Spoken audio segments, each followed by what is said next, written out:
আলহামদুলিল্লাহ 25 তারিখে জনাব তারেক রহমান সাহেব বাংলাদেশে আসবেন।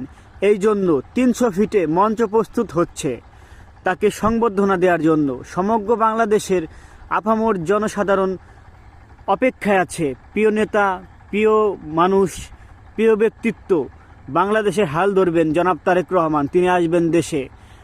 সবাই দীর্ঘ আগ্রহ অপেক্ষা নিয়ে বসে আছেন। জনাব তারেক রহমান সাহেব দেশে আসবেন, তাকে রিসিভ করবেন এবং সংবর্ধনা দিবেন সমগ্র দেশবাসী। 300 ফিটে দেখা হচ্ছে ইনশাল্লাহ। আগামীর বাংলাদেশ, সমৃদ্ধের বাংলাদেশ গড়বেন যিনি, জনাব তারেক রহমান সাহেব। তার আয়োজনে যে প্রোগ্রাম সংবর্ধনা, সেই সংবর্ধনা অনুষ্ঠানে আমি যাচ্ছি ইনশাল্লাহ। আপনিও যাচ্ছেন তো? ধন্যবাদ। বাংলাদেশ জিন্দাবাদ।